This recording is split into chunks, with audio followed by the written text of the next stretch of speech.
মৌসুমী দ্বীপে কটেজে আগুন। দক্ষিণ চব্বিশ পরগনার নামখানা মৌসুমী দ্বীপে টুরিস্ট কটেজে ভয়াবহ আগুন। আজ ভোরে একটি কটেজে হঠাৎ আগুন দেখতে পায় স্থানীয়রা। কিছু করার আগেই দাউ দাউ করে আগুন ছড়িয়ে পড়ে গোটা কটেজ জুড়ে। স্থানীয়রা আগুন নেভানোর চেষ্টা করলেও আগুন নিয়ন্ত্রণে আসেনি। মুহূর্তের মধ্যেই গোটা কটেজটি আগুনে ভস্মীভূত হয়ে যায়। স্বাভাবিকভাবেই এই ঘটনাকে কেন্দ্র করে চাঞ্চল্য ছড়িয়েছে গোটা এলাকায়। টুরিস্ট লজের ম্যানেজার সুরজিৎ দাস কি বলছেন শুনে নেব।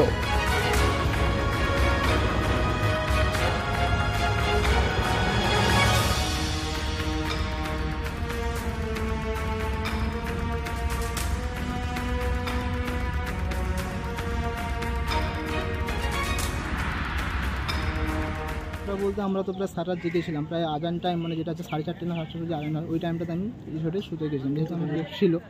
এবার এই 5:30 থেকে 6টার ভেতর এই টাইমটাতে হয়তো আগুনটা, কারণ আমি লোকাল লোকের আওয়াজে আমার ঘুম ভেঙে গেছে যে আগুন ধরে গেছে।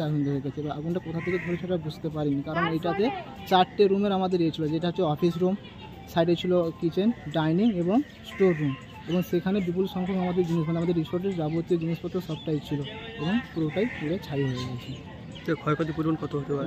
ক্ষয়ক্ষতির পরিমাণ বলতে পারি যেখানে ফ্রিজ হোক বা আমাদের সমস্ত অফিসের যে ডকুমেন্টসের কম্পিউটার কাছ থেকে, কিচেন সাইডের সমস্ত জিনিস এবং ডাইনিং সাইডের জিনিস, সিসিটিভির কাছ থেকে হোক, এভরিথিং যে সমস্ত জিনিস, এবং স্টোর রুমে যে সমস্ত লাইট হোক বা আমাদের যে টেন্ট, গদি, গাদা, সমস্ত জিনিসটাই পুরো নষ্ট হয়ে গেছে।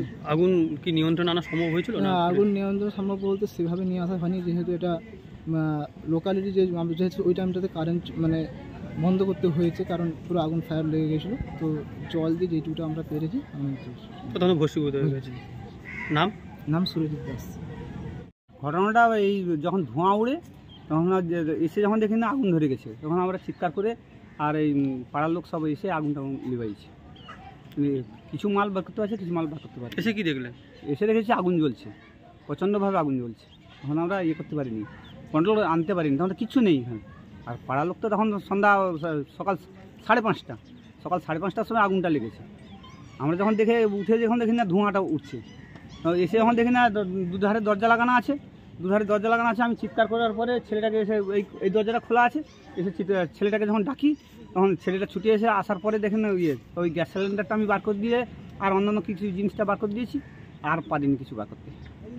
ক্ষয়ক্ষতি কীরকম কী মানে কত? হ্যাঁ, ক্ষয়ক্ষতি বহুত ভস্মীভূত সব কিছু ভস্মীভূত? হ্যাঁ, সব একদম নষ্ট হয়ে গেছে, দেখা যাচ্ছে তো সব।